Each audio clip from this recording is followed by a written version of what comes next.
जय हिंद everyone, welcome to the मेरे कलसी क्लासेस।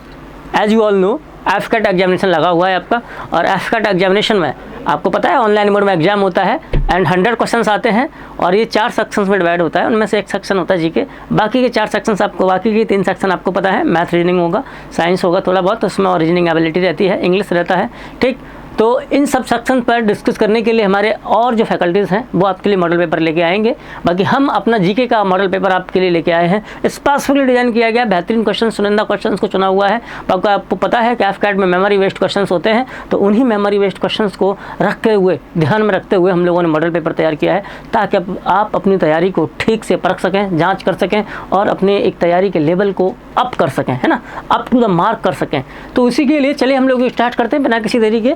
और हम लोग बहुत डिस्कशन नहीं करेंगे क्योंकि ये मॉडल पेपर है, इसीलिए हम लोग सीधे क्वेश्चन बात करेंगे और आंसर की बात करेंगे। ठीक, चलिए क्वेश्चन आंसर यहाँ हिंदी इंग्लिश दोनों में दिया गया है, तो आपको मिलेगा भी। ठीक है, एफकेट general knowledge model paper, question number first. The Panchayati Raj adopted as a tool of local rural governance at first.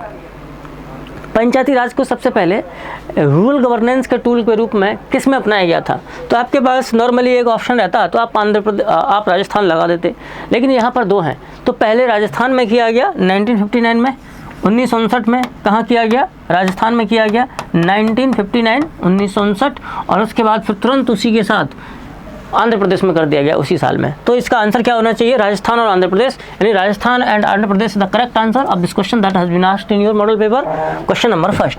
Now come to the question number second. Question number second की बात करते हैं हम लोग। मिट जा भाई, हम अच्छे को मिटा देते हैं, तुम क्या हो। ये देखो क्वेश्चन नंबर 2। आइए क्वेश्चन नंबर 2 पे। The first woman who was appointed as जज ऑफ हाई कोर्ट। ऐसी कौन सी पहली महिला है जिसे भारत में पहली महिला जिसे हाई कोर्ट का जज नियुक्त किया गया? तो आंसर कुड भी answer should be Anna Chandy, because Anna Chandy was very famous women for holding first female जज ऑफ हाई कोर्ट। ठीक, चलिए क्वेश्चन नंबर हम लोग 3 पे बात करते हैं। क्वेश्चन नंबर 3 क्या है? क्वेश्चन नंबर 3 है the dual punishment to an individual is prohibited under which article? That is known as also that double jeopardy, जिसे डबल जियोपार्डी भी कहता है, यानी दोहरे खतरे से या दोहरे दंड से आपको निषेध कौन सा आर्टिकल करता है? यानी यदि आपने कोई क्राइम किया है तो आपको एक ही क्राइम के लिए 2 टाइम्स पनिशमेंट नहीं किया जाएगा। ठीक है, पनिश नहीं किया जाएगा। इसके लिए कौन सा आर्टिकल बात करता है? तो आपको सबको पता है, ये है आर्टिकल 20। कौन सा आर्टिकल? आर्टिकल 20 अनुच्छेद 20। अनुच्छेद 20 कहता है कि आपको एक अपराध के लिए 1 से अधिक बार दंड नहीं दिया जाएगा। Now come to the question number 4। Except which of the following 2 planets rest all the planets revolve anti clockwise around the sun. कहने का मतलब ये है कि 2 कौन से वो ग्रह हैं जिनको छोड़ करके बाकी के सारे प्लैनेट एंटी क्लॉकवाइज काम करते हैं? तो कौन से ऐसे 2 हैं जो एंटी क्लॉकवाइज रिवॉल्व नहीं करते हैं, यानी सूर्य के चारों ओर वो क्लॉकवाइज घूमते हैं, एंटी क्लॉकवाइज नहीं? तो कौन सा है? आंसर होना चाहिए Venus and Uranus, because these are the 2 planets which revolve around the sun clockwise. यानी क्लॉकवाइज मीन्स ऐसे, मतलब ईस्ट से वेस्ट। बाकी के हमारे आपको पता सोलर सिस्टम में कितने प्लैनेट हैं? 8 प्लैनेट हैं। 8 में से 6 कैसे घूमते हैं? 6 घूमते हैं वेस्ट टू ईस्ट, यानी कि एंटी क्लॉकवाइज। ठीक, बाकी ये 2 जो है वीनस और यूरेनस, ये घूमते हैं ईस्ट टू वेस्ट, यानी कि क्लॉकवाइज। ओके, चलिए क्वेश्चन नंबर 5।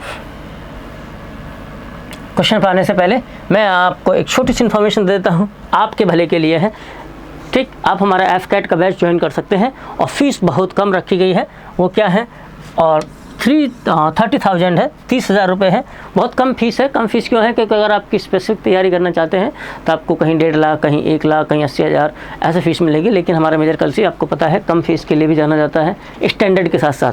तो आपको 30,000 रुपये में, और हाँ एक बात ध्यान रखें, लिमिटेड सीट ऑफ़र है और लिमिटेड टाइम ऑफ़र भी है। अगर आप टाइम वेस्ट करते हैं तो हो सकता है आपको फ़ीस फिर बढ़ी हुई मिले हमारे यहाँ ही, तो हम नहीं चाहते कि आप बढ़ी हुई फ़ीस का नुकसान उठाएं। आप कम फीस में ही काम चलाएं तो ज़्यादा अच्छा है। आपको क्या क्या मिल जाएगा? रिटन की तैयारी करवा दी जाएगी इसी 30,000 में। एसएसबी इंटरव्यू, स्टडी मटेरियल मिलेगा, डाउट काउंटर अवेलेबल है, फिजिकल सेशन है, स्पोकन इंग्लिश है, और हाँ हमारे पास एक मेडिकल फैसिलिटी भी अवेलेबल है। If you want to avail the benefits of medical facility then come to join us, और हमको आइए, आप ज्वाइन कीजिए एफकेट फर्स्ट 2024 के लिए। ठीक है, चलिए क्वेश्चन नंबर 5 सीजीकी पूछा गया है। तो सीजीकी क्या है? एक ऐसी सिचुएशन होती है जहाँ सन, अर्थ, मून तीनों स्ट्रेट लाइन में होते हैं, और जिस किसी में भी हो तो देख लें। Situation of the sun, the earth and the moon is a straight direction, हाँ करेक्ट आंसर यही है, ठीक। और इसमें क्या होता है, ये ऐसी स्थिति अगर नॉर्मली क्या होता है, ये एकदम स्ट्रेट लाइन में आते हैं, ध्यान से एकदम स्ट्रेट लाइन में आते हैं, न्यू मून को आते हैं यानी अमावस्या को आते हैं, तो लगता है सोलर इक्लिप्स यानी कि सूर्य ग्रहण हो जाता है। सोलर इक्लिप्स मतलब सूर्य ग्रहण, सोलर इक्लिप्स, ठीक। लेकिन अगर ये फुल मून को आते हैं इसी स्थिति में यानी कि पूर्णिमा को आते हैं, तो आपको पता है क्या हो जाएगा, तब आपको हो जाएगा लूनर इक्लिप्स यानी कि चंद्र ग्रहण हो जाएगा, लूनर इक्लिप्स यानी कि चंद्र ग्रहण, ठीक। तो आंसर क्या होगा इसका, ए। सिजगी क्या है, सिजगी है सूर्य चंद्रमा और पृथ्वी एक ही लाइन, बिल्कुल एग्जैक्ट एक लाइन में होनी चाहिए, एक सीध में, यानी अगर तीनों में एक साथ इकट्ठा गोली मारा जाए बुलेट, तो इन तीनों को पार करना चाहिए, क्रॉस करना चाहिए, ठीक। Question number 6, Halley's comet appear after how many years. Halley का जो धूमकेतु वो कितने साल बाद दिखाई देता है, आपको पता है जो धूमकेतु होते हैं वो आफ्टर डेफिनिट टाइम इंटरवल दे अपीयर, निश्चित समय बाद वो दिखाई देने लगते हैं, ठीक है। तो एक हेली ने सबसे पहले से धूमकेतु को पता लगाया था, तो हेली का जो धूमकेतु है कितने साल बाद दिखाई देता है, तो आफ्टर 76 ईयर, ठीक। आंसर होगा 76। एक बात और, हेली का जो धूमकेतु है ऐसे पुच्छल तारा भी कहते हैं। इसमें होता क्या है कि जैसे ये सूरज है और इसमें ये मान लीजिए ये कोई पिंड है, तो ये जो बॉडी है ये आगे से नहीं बल्कि पीछे से जलती दिखाई देती है, तो पीछे से चमकता है, इसीलिए इसको क्या बोलते हैं, पुच्छल तारा या कॉमेट बोलते हैं। एक्चुअल में है कॉमेट, अंग्रेजी में कॉमेट बोलते हैं, ठीक। तो इसका टेल जलता हुआ दिखाई देता है। Now come to the question number 7। Question number 7 पे आते हैं। क्वेश्चन नंबर 7 क्या है, Gobi desert is situated in which country. Gobi एक क्या है, कोल्ड डेजर्ट है, कोल्ड डेजर्ट यानी ज़रूरी नहीं है कि मरुस्थल गर्म ही हो सकते हैं कि मरुस्थल बहुत ठंडे भी हों, तो ये कोल्ड डेजर्ट है। तो कोल्ड डेजर्ट है किस देश में है, आपको पता है, बिल्कुल चीन और मंगोलिया की सीमा पर है, तो आंसर इसमें क्या होगा, फिलहाल मंगोलिया होगा। हालांकि ये बॉर्डर ऑफ चीन एंड मंगोलिया पर बेस है, बॉर्डर पर है चीन और मंगोलिया के पे, ठीक। क्वेश्चन नंबर 7 हो गया आपका। Question number 8, the first man to reach south pole. South pole पर कौन पहुंचने वाला पहला व्यक्ति था, आपको पता है कौन है, वो है अमुंड सेन। कहाँ गए, अमुंड सेन, ये है अमुंड सेन, ये पहले व्यक्ति हैं जो यहाँ पर पहुँचने वाले थे, तो अमुंड सेन होगा इसका सही जवाब। चलिए आगे चलते हम लोग अगले सवाल पर अपने पर, और अगले सवाल पर आने से पहले आपके लिए थोड़ी सी इन्फॉर्मेशन एफकेट के लिए आपके लिए बहुत बेनिफिशियल है। वो क्या है, ऑनलाइन तैयारी भी आप कर सकते हैं हमारे यहाँ से। वो ऑफलाइन की फ़ीस थी, ये ऑनलाइन की फ़ीस है बहुत कम। क्या मान है, 1/12 मान सकते हैं, हाँ 1/12, यानी अगर वो ऑफलाइन की फ़ीस 12 गुनी थी और ये सिर्फ 1 रुपये है, वो 12 रुपये के बराबर थी, आप ऐसे समझ सकते हैं। यानी 2499 में ही आप ऑनलाइन में तैयारी कर सकते हैं। आप हमारे MKC लर्निंग ऐप से जुड़िए, आपको मिलेगा daily live lecture, recorded lecture, notes, PDF, online test, उसके साथ डाउट सेशन, सब कुछ अवेलेबल ऐप पर भी है। हाँ लेकिन बस फिजिकल का, जो आप फिजिकली यहाँ आते हैं और ऑफलाइन वैसे आते हैं तो उसका थोड़ा क्लास का एक्सपीरियंस अलग रहता है, तो आप क्लास का भी फ़ायदा उठा सकते हैं। हालांकि आपको ये सारी तैयारियाँ, सारी चीज़ें आपको ऑनलाइन भी अवेलेबल हैं, वो भी बहुत कम प्राइस में, इतनी चीपेस्ट प्राइस आपको कहीं नहीं मिलेगी, इतनी सस्ती है, ठीक। Come to the question number 9, which instrument is use to measure high temperature. High temperature को मेजर करने के लिए पायरोमीटर का इस्तेमाल किया जाता है, ठीक। अब बात करें क्वेश्चन नंबर 10, क्योंकि उसमें कुछ बताने की ज़रूरत नहीं थी। आपसे पूछा गया है कि विश्व का सबसे ऊंचा ज्वालामुखी पर्वत कोटोपैक्सी कहाँ स्थित है। Where the active volcano Cotopaxi situated. Active volcano Cotopaxi, ठीक है। कोटोपैक्सी कहाँ है, तो आपको पता है आंसर इक्वेडोर होगा, इक्वेडोर में है, इक्वेडोर साउथ अमेरिकन कंट्री है, ठीक। कोटोपैक्सी, और एक और है कोटोपैक्सी के अलावा, एक है चिम्बाराजो, चिम्बाराजो, ये भी कई बार पूछा जाता है। तो चिम्बाराजो और कोटोपैक्सी दोनों के दोनों कहाँ हैं, दोनों के दोनों इक्वेडोर में हैं। चलिए चलते हैं अपने अगले क्वेश्चन की तरफ। अगला क्वेश्चन नंबर 11 है हमारा, विच of the following gas is responsible for the green house effect. ये तो आप सबको पता होगा, वाहनों से निकलने वाली फॉसिल फ्यूल के बर्न होने के बाद जो निकलती है वो है कार्बन डाइऑक्साइड, ठीक। कार्बन डाइऑक्साइड के अलावा और भी कई गैसेज हैं जो green house gas effect create करती हैं, यानी कि ग्लोबल वार्मिंग को बढ़ाती हैं, पृथ्वी के तापमान को बढ़ाती हैं। ये ठीक वैसे ही काम करती है जैसे आपको कंबल उड़ा दिया जाता है और आपको फिर गर्मी लगती है, ठीक। तो कार्बन डाइऑक्साइड क्या करती है, हमारी अर्थ को लपेट लेती है, तो ग्रीन हाउस गैस के रूप में काम करती है कंबल की तरह। फिर हमारी पृथ्वी का तापमान क्या करता है, बढ़ता रहता है। ज़्यादा हो जाएगी कार्बन डाइऑक्साइड तो ज़्यादा बढ़ेगा। इसका मतलब है कि इसके अलावा और भी कई गैसें हैं, खैर CH4 है, नाइट्रस ऑक्साइड है, ऑक्साइड्स है ना, NOx लिखा हुआ है। इसके अलावा और कौन सी है, सल्फर के ऑक्साइड भी हैं, SOx, भी होती है। ये सब क्या है, ग्रीन हाउस गैसेस हैं, ठीक है। हालांकि इसमें आंसर क्या होगा, कार्बन डाइऑक्साइड है यहाँ पर। क्वेश्चन नंबर 12 देखें। क्वेश्चन नंबर 12 क्या कह रहा है, which river is Srinagar situated on, किस नदी के किनारे पर श्रीनगर बसा हुआ है, तो कौन सी नदी है, झेलम नदी है। ठीक है, और जम्मू किस नदी के किनारे पर बसा हुआ है, तो जम्मू बसा हुआ है तवी नदी के किनारे पर। एक ट्रेन चलती है तवी, एक ट्रेन चलती है जिसका नाम होता है जम्मू तवी। तो एक्चुअल में जम्मू उस जगह का नाम है, तवी उस नदी का नाम है। तो श्रीनगर बसा हुआ है झेलम नदी के किनारे पर और जम्मू बसा हुआ है तवी नदी के किनारे पर। ठीक, चलिए आगे बात करें। क्वेश्चन नंबर 13 पे जाने से पहले आपके लिए एक छोटा सा, क्रैक ऑल डिफेंस एग्जाम्स और एमकेसी पब्लिकेशन का आप लाभ उठा सकते हैं। स्पेशली टेलर मेड बुक्स हैं।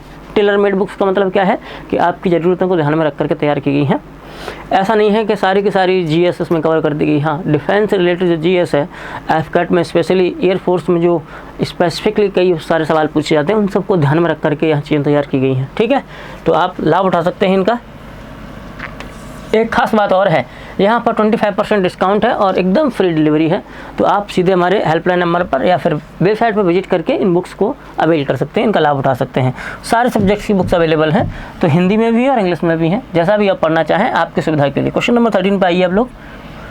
13 कह रहा है, the Indian state having longest coastline, तो इंडिया के किस स्टेट की लॉन्गेस्ट कोस्ट लाइन है, सबसे लंबी तटरेखा है, यानी समुद्र के सारे सबसे ज़्यादा लगा हुआ है, तो वो कौन सा है, गुजरात। गुजरात के बाद आता है दूसरा नंबर आंध्र प्रदेश का। ठीक है, दूसरा नंबर किसका आता है, आंध्र प्रदेश का आता है, फर्स्ट पे है गुजरात। आंसर होगा यहाँ गुजरात। ठीक है, भारत के कुल 9 राज्यों की सीमा तट से लगी हुई है, इस बात को भी जान लीजिए।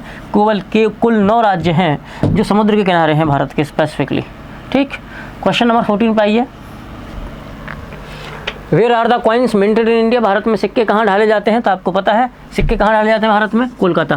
तो चले सब लोग कोलकाता चलते हैं और सिक्के विक्के सब उठा के ले आते हैं, जेब भर के लाएंगे उधर से। हैं, चलो फटाफट सब लोग पहले पेपर कर लेते हैं, उसके बाद चलेंगे कोलकाता, चलेंगे ममता दीदी से भी मिल लेंगे उधर। हैं, where is the Indian dairy research centre located, Indian dairy research centre कहाँ पर है, तो ये आपको बताना है कहाँ पर है। ये कहाँ पर है, करनाल, ये है हरियाणा में। कहाँ पर है, हरियाणा में, HR। ठीक, चलिए ये है हरियाणा में। ये कई बार पूछा गया इसलिए इसको बहुत ध्यान से रखेंगे आप, एफकैट में कई बार आया है। Whose work is India divide, किसने इंडिया डिवाइड नाम की किताब लिखी है, किसने लिखी है, तो ये कौन है, हमारे भूतपूर्व और पहले राष्ट्रपति देश के, वो है राजेंद्र प्रसाद। और यही हमारी कॉन्स्टिट्यूशन असेंबली के यानी कॉन्स्टिट्यूएंट असेंबली के सबसे पहले चेयरमैन भी थे, यानी परमानेंट चेयरमैन। ठीक है, हालांकि इनसे पहले टेम्पररी चेयरमैन थे डॉक्टर सच्चिदानंद सिन्हा। चलिए एक और आपके लिए इन्फॉर्मेशन है, छोटी सी इन्फॉर्मेशन है। यदि आप चाहते हैं कि आप अपनी तैयारी को चेक कर पाएँ तो ऑनलाइन टेस्ट सीरीज़ अवेलेबल है। वैसे भी एफकैट का ऑनलाइन एग्जाम होता है, ऑनलाइन मोड में, आपको पता ही है, इसीलिए आपके लिए बेस्ट ऑप्शन है एमकेसी वाला ऑनलाइन टेस्ट सीरीज़। और इस पर आप बहुत कम फीस में 199 रुपये में आपको कम से कम 20 क्वेश्चन मॉडल पेपर मिल जाएंगे, 20 मॉडल पेपर मिलेंगे आराम से। तो टेस्ट लगाइए, आप कीजिए, सॉल्व कीजिए, अपनी तैयारी को चेक कीजिए और हाँ, हमसे ज़रूर जुड़े रहिए। ठीक, चलिए आगे।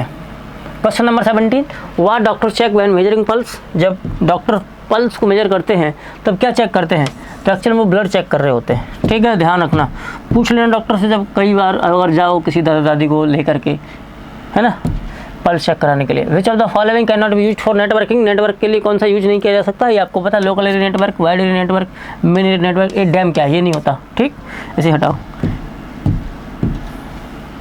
Question number 19, which of the following is not true about the total outlay in the union budget 2023-24।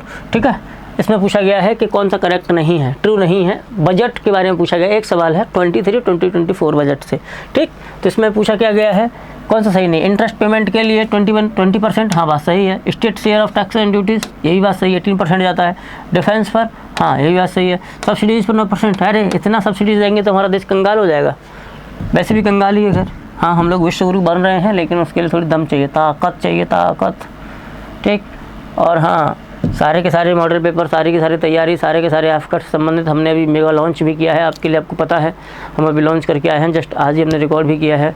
यहाँ रिकॉर्ड कर रहे हैं पेपर आपके लिए और वहाँ लॉन्च भी किया है। तो ध्यान रखिए, ये वही चैनल है MKC, NDA, CDS, CAPF, AFCAT classes, जहाँ आपको फ्री ऑफ कॉस्ट मिलती हैं। और हाँ, आप हमारी 8 बजे इसी चैनल पर करंट अफेयर की क्लास चलती है, उसे लेना बिल्कुल मत भूलिएगा। क्यों? क्योंकि वो आपके लिए रामबाण है और आप चाहते हैं कि आप लंका को एकदम लगा दें, जला दें, तो आप उस बाण पर ज़रूर बैठिए, बहुत ज़रूरी है। मुख्य हथियार आपको ही बनना पड़ेगा।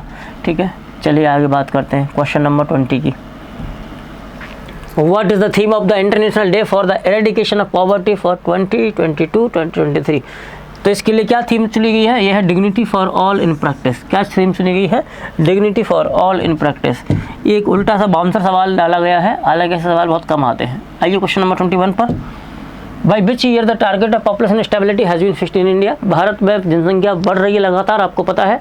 इंडिया जून 2023 में दुनिया का मोस्ट पॉपुलस कंट्री बन चुका है ना, सर्वाधिक जनसंख्या वाला देश बन चुका है। तो हम लोगों ने जनसंख्या फिक्स करने का लक्ष्य कब तक रखा हुआ है? हम सोच रहे हैं कि 2070 तक ही जनसंख्या बढ़ेगी, उसके बाद हमारी जनसंख्या क्या होगी? पॉपुलेशन गिरने लगेगी। ये टारगेट हमने 2070 का फिक्स किया हुआ है। ठीक, चलिए अगला क्वेश्चन देखें फटाफट।